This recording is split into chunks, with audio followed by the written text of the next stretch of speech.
I think of all the wars fought over religion. The Crusades belong in their own category. It is one of the most shameful undertakings ever embarked upon by our species. In all of these cases, the same narrative is presented. One day, crazy Christians decided to attack the peaceful and enlightened Islamic world just because they could. The events are held as a staple of why we need separation of church and state, and why Catholicism should have no place in government. We're led to believe that if Christians have power again, they'll start unnecessary wars of religion, just like the Crusades. But in reality, there are few events in history more misunderstood than the Crusades. This is why I'm making this video. The popular understanding of the Crusades is dead wrong, and I'm here to explain why. In this video, you'll be finding out why the Crusades were not only morally justified, but were actually a historic achievement. Buckle up, because there's a lot to cover. Let's travel back in time to 600 AD, roughly 500 years before the First Crusade. This is a map of the Christian world at that time. All the highlighted areas show where Christianity had spread and become the majority religion. Wait a minute. Okay, let me just state a few obvious facts that should be obvious to all reasonable people approaching this topic. In the same way in which it is absurd to say that the Crusades were extremely evil and horrible because we are talking about the medieval times. Then, if we apply that standard to all the other expansionist states of the time, then it would follow that the Arab Caliphate was equally horrible, that the Mongols were horrible, that the Aztecs were horrible. I mean, from our perspective today they were, but to apply our liberal standards today to medieval times is absurd. And in college, when I learned medieval history, the professors from medieval history, they never even mentioned the moral dimension.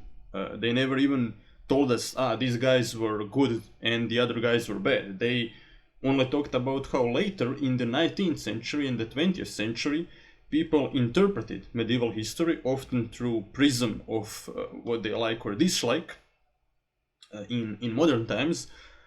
But yes, so we just shouldn't apply our liberal values to medieval history. And I can already see that Pax Tube is about to do that. Now he's showing you the map of Christianity in Europe, and his point is that the Muslim conquest was violent, and that through taxation they forced people to convert.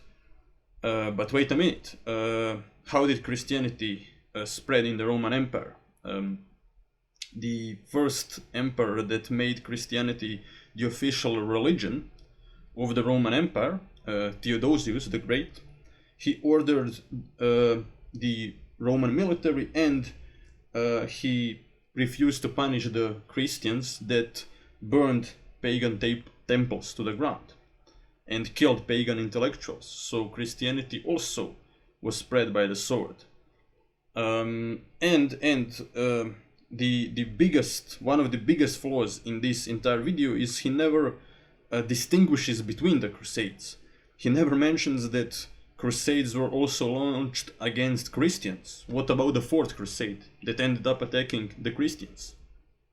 What about the Children's Crusade?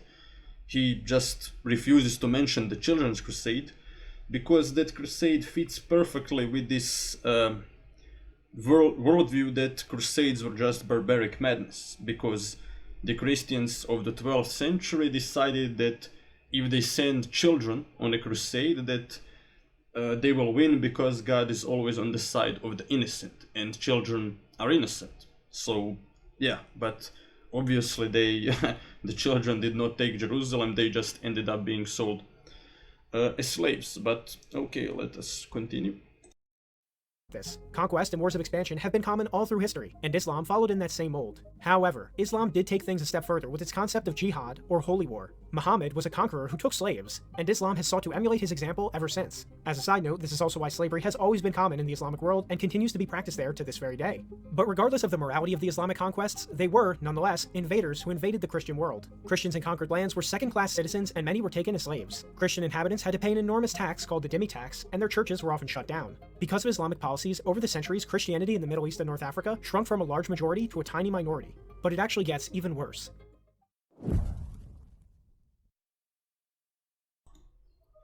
Okay, let me just state a couple of obvious facts.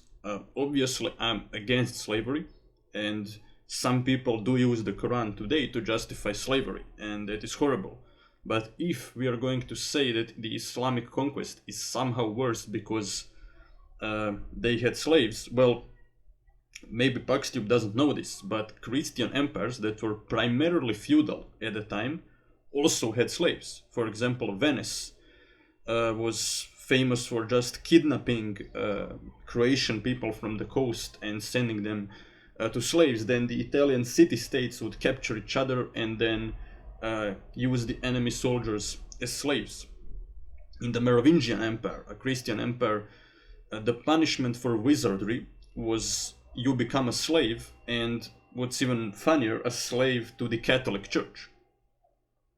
So yeah, we are not talking about the enlightened societies without slavery going to war with the Islamic world that had slavery. It is only after the Enlightenment that Christian societies became anti-slavery.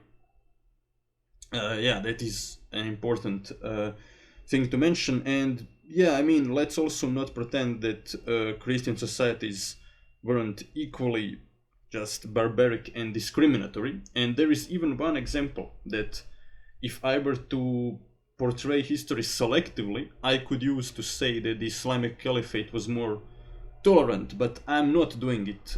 I'm not portraying history selectively. I'll just point this out as an example of that one time where the Islamic Caliphate, or the Ottomans, I should say, were more tolerant than the Christians. Why did Bosnia become Muslim, majority Muslim, so fast after the Turks conquered it? Well, it became majority Muslim because of the Patran heresy, a Christian heresy that was very popular in Bosnia. And the Christian kings, the Crusaders, were obsessed with exterminating the Patrans. And by the way, the Patrans just claimed that the church should give more to the poor.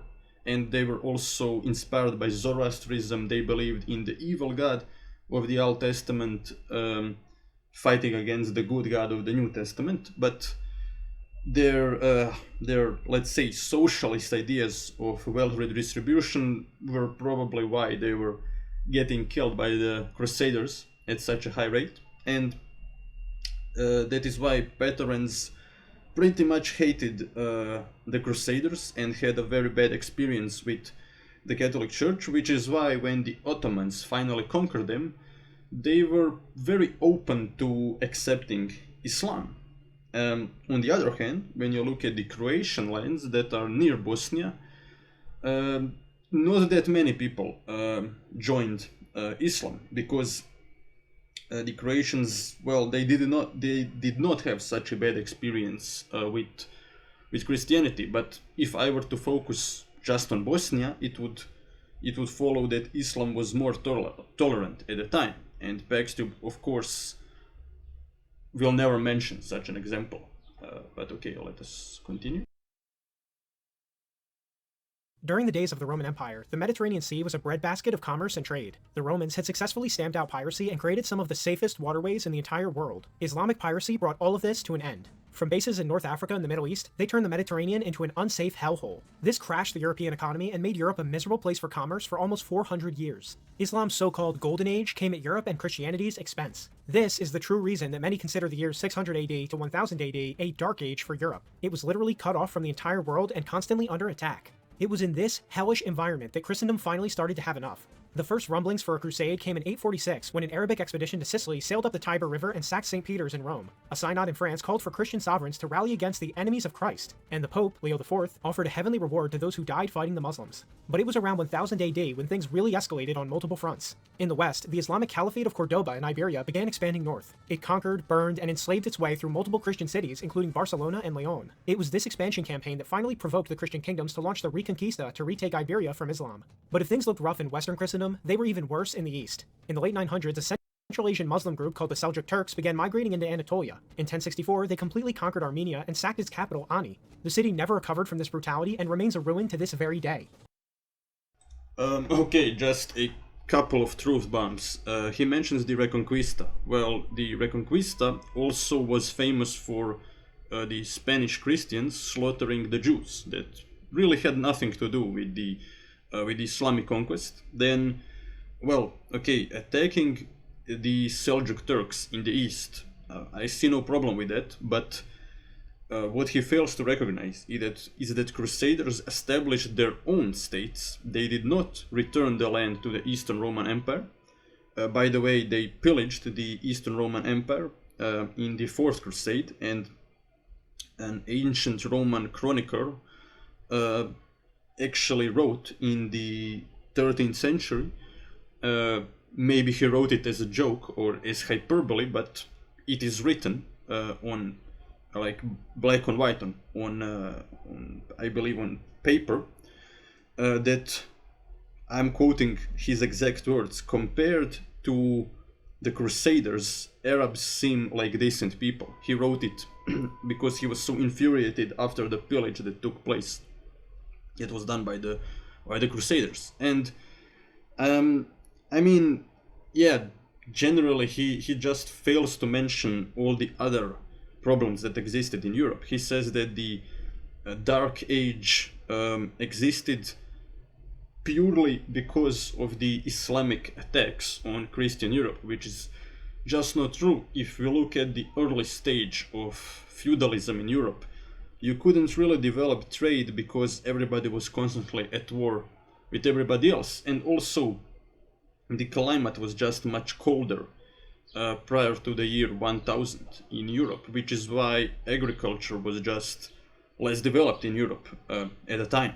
The mini ice age is how we call the period between 5th and 9th, actually 10th century. Between 5th and 10th century, Europe was extremely cold, which is also, interestingly, by the way, the reason why the Arabs never managed to conquer Europe after conquering Spain. It was just too cold for them, or that is at least what Roberto Lopez claims, one of the most respectable historians of the medieval age.